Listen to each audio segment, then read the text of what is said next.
Hi, everyone. My name is Nadra Sawiris. I'm the center lead for Carlisle College, Kendall College, Lancaster, and Morecambe College. We are partners with Lakes College. And our project this year, we were looking at the impact of positive effort beliefs and growth mindset on mass achievement. I have my team with me. I have Judith and Barbara. So we will all share in our presentation. As math teachers in further education, we see different personalities of students. They have different levels of engagement, motivation, and resilience. And this sets their mindset. We looked at implicit theories of intelligence.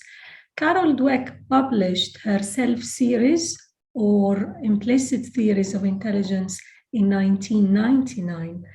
According to Dweck, students can be separated into two categories: incremental theorists and entity theorists. Incremental theorists are the students that believe that their intelligence is malleable. They possess a growth mindset. They have high regards to effort. They tend to be more resilient and they don't give up easily. On the other hand, we have entity theorists. Those are the students who believe that their intelligence is fixed. They find that effort is an indication that they are less able. They feel that the more they put effort, it's an indication that they are not smart. They are the ones who give up easily, and they are the ones that usually find it difficult to remain motivated. I always had some nagging questions. Why do students who have the same ability don't usually make the same progress? Why do students believe that they are not math people? We hear these phrases over and over in further education for students who are resitting math. I will not be able to pass my exam. No matter what I will do, I will fail. And this is why we looked at those research questions. Do students who believe that their intelligence is malleable do better in math exams compared to others? Does brainology, and I will explain what is brainology in a minute, help students to adopt a growth mindset? Do students who have positive effort beliefs do better in math exams? We conducted our project in 2 cycles. Cycle 1 to answer research question 1, and cycle 2 to answer research question 2 and 3. On the screen, you will find the instrument that we used for cycle 1. Cycle 1, we used a set of questionnaire, consists of 2 parts: theory of intelligence and effort beliefs. And we used Dweck's theory to test students' beliefs on intelligence and its relationship to effort, and whether this really mindset has an impact on effort beliefs or not. And as you see, we used the same instrument that was used in Dweck's original theory and Blackwell original theory for effort beliefs. One of the major contributions from our project this year that we targeted math intelligence. We tweaked the instrument to target measuring math intelligence, and you see that the language is easy for 16 plus, and to test math intelligence for students.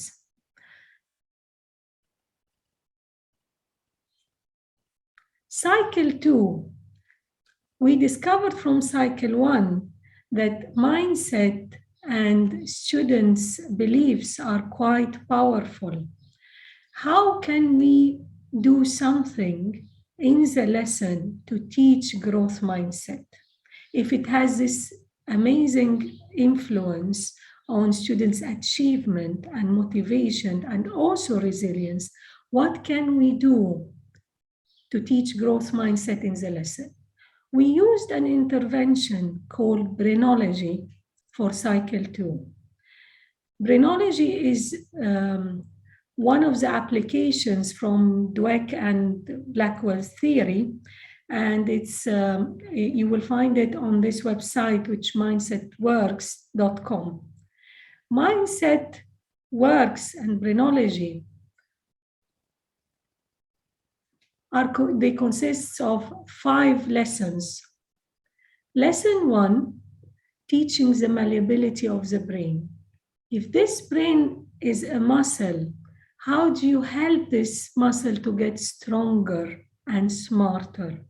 Lesson 2, how does your brain work? What kind of knowledge and information you need to make it stronger and smarter? What do you need to do? Lesson 3 is emotions and learning. If everyone gets stressed when facing exams, how do you notice your stress symptoms? How do you build positive strategies for bringing those stress levels down? Lesson 4 is brain power. What can you do to make this brain more strong and smarter? Lesson 4 and lesson 5 is also helping students to develop what kinds of memories they have. And we also talked about long-term memory, short-term memory, sensory memory. How do you help your brain to be creative and more insightful? How do you build bridges between old knowledge and new knowledge? How do you establish better learning habits and strategies? And of course, every lesson of those lessons, there are some videos, and those photos are taken from the videos, and after the videos, there are some exercises for students to check whether they understood the information and how much they understood. We conducted data analysis for cycle 1 and cycle 2. We conducted semantic analysis for cycle 1. And we found 4 main themes. On the screen, you will see the original coding for the thematic analysis, the main themes, and the final themes. We found that from students' answers that there are 2 themes that belong to teachers and teaching styles, which are in the environment, the learning environment as a whole, and the recalling memory. And we found that there are 2 themes connected to students, which are effort and mindset. And those themes, they come under them attendance, revision, fear of exams. And somehow those 2 themes are connected together, and students acknowledge how important and powerful is their mindset to their learning, and how important that they need to put the effort in. However, they don't always know what they need to do. And this was from cycle 1. And this is what we are going to add to our report, that we need strategies to develop mindsets in the lesson and to find different approaches to help students adopt positive effort beliefs. I also conducted some statistical analysis for cycle 1 to find the relationship between average of effort beliefs per student and great percentage for their mock exams. Each point on this graph, on this scatter graph, represents a student, represents one student. And it's telling us a very nice story. The more the students believe in effort and they are willing to put efforts in, the more they do well in their exams. Cycle 2. We conducted thematic analysis for cycle 2. We gave students a focus group. We conducted focus groups. We gave students some questions before Brainology and some questions after Brainology. And on the screen, you will find the questions, and you will find the first level coding and the themes that we derived from the focus groups and our thematic analysis. We found that before Brainology, there were lack of ownership, there were low challenges, high stress levels, low beliefs towards effort, there were denial, negative feelings, fear of failure, and low motivation. After Brainology, we called it the penny drops. There were empowering, high challenges, goals. They cope better with stress level. Students became more confident, more resilient, more positive. They adopt better planning strategy. They have some knowledge about how brain and intelligence works, and they developed improved motivation.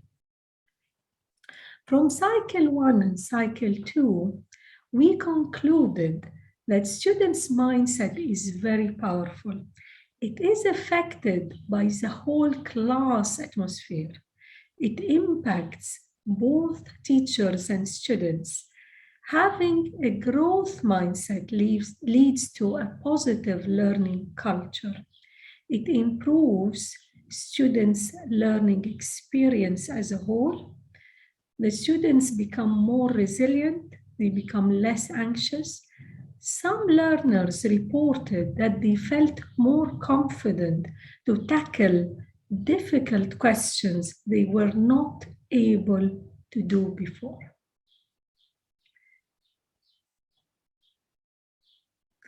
And this is me. I'm going to invite Judith and Barbara, and you will hear from my team their own experience. On the screen, you will find some snapshots from students' answers, which shows how much they feel mindset was very powerful, and they have indication that they want to adopt positive effort beliefs. So I'll invite Judith, I'll mute myself, and I will invite Judith and then Barbara. Hello, everybody. Can you all hear me? It's quite echoey in here. Lovely, thank you. I really enjoyed being part of this action research project. I'm just going to share a few things from it. So in terms of conducting the focus groups, I actually found that very interesting as a tutor and very informative, partly because I got to know the students better. I had a really deep insight into their attitudes to online learning. I had some quite funny responses, actually. So there was one who used to his biology, geography, whatever class would be on, and he'd be in the shower, it was very, some of them were in bed, it was just very mixed response to online learning. And so I did feel I got to know them a lot more. In terms of their attitude to maths, that was very powerful, because I had feedback along the lines of one felt very resentful about actually having to do maths and how they understood it as a government policy, because he felt it interfered with his vocational course. So he was quite in a very negative mindset, I would say.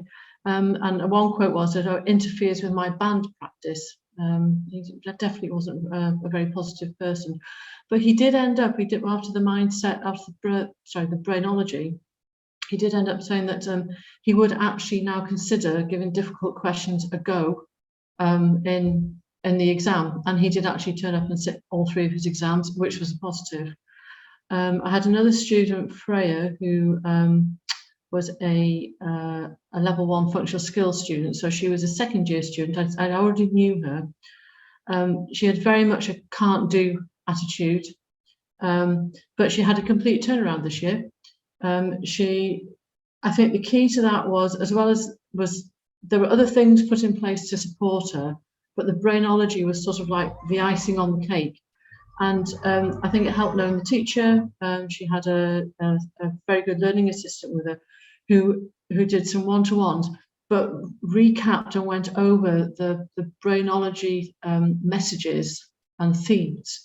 And she has actually, in her assessments that we've done in mock exams, has gone from being grade 1 or 2 to achieving a 3+. So there is an actual possibility that she might, fingers crossed, achieve a grade 4, which would be absolutely fantastic if that happened. Absolutely brilliant. And there was another student who was of grade 1 who has huge maths and particularly maths exam stress, and she particularly liked the one about the positive mind attitude, and she managed to sit all 3 of her exams and stay to the end and didn't need to go out, didn't have any panic attacks. So the brainology for her was, although she might not achieve a grade 4, I do teach a grade B groups, we stream our groups. So we were hoping for them to go up 1 grade. She may or may not do that, but in terms of her personal development and which she can apply to other things in life, that was a huge step for her to be able to sit the exams, all 3 of them, all 3 papers, and stay and not have a complete meltdown. So I was really pleased with that. On a personal level, I really enjoyed and benefited from meeting colleagues from other colleges and networking, sharing experiences of students, discovering that we all have very similar types of students. We had good and bad experiences, we all do, but that was a very supportive network, and the collaboration between our colleges, I think, has been very positive, and hopefully looking forward we can continue with that. Okay, hope I haven't spoken for too long. Not timing it, sorry. We've got a couple of minutes to go. Okay, fine. I'll be quick. Can everybody hear me? Can listen? No, not you. Right, colleagues can hear me on there. Yeah. I just wanted to say, yes, it was really positive working with Nadra and with Judith. We've built up a relationship over a few years, which when we get together, we can have some really strong discussions and look at things from different perspectives, and it does make a massive difference. The group of learners that I used for this study, I think it was Kai asked the question about how open were the learners to brainology. The group that I used were a functional skills group who were actually going for GCSE because they decided they wanted to try GCSE, but they were lower ability learners. And when I introduced brainology at the beginning, they were fine, they did the feedback, and we got everything that we needed. But when it came to doing the actual brainology itself, they literally refused to do it. Now, I think that was partly peer pressure, because one said no and the rest followed. And I think for that group of learners, this is how they did work. I think also they were nervous about answering some of the questions that for their level, I think were maybe a bit complex. But it opened up a whole new vein of the actual research by the fact that for some learners, is it appropriate to use something like brainology, or could we have started it earlier so that they were more engaged with it from the very start? I think we ended up starting a bit late because of getting meetings together, of working out what we needed to do. So I think that caused the problem. And I think in another time, if we started in September, October, then they would have been used to it and they would have gone with it. They were also at the point where a lot of them had been on work placement and were getting jobs. So they weren't coming in and they had a different attitude. And I think that had some effect on them. Having said that, I've found some research pieces from waterford.org and another site, which actually said for some learners, because the child's perspective is more likely to be shaped by their mentors, early elementary is the time to do this in the classroom for certain learners. And the other thing I find, I always try and teach to a growth mindset.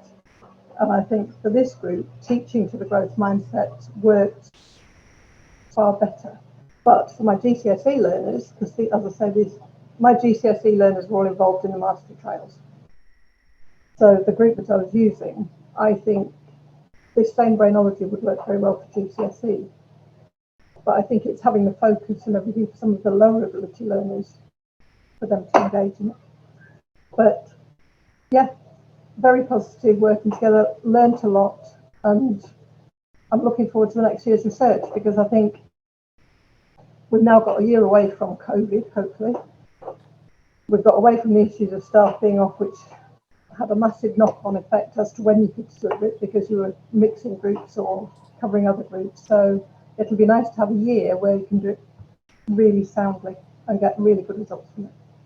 So thank you.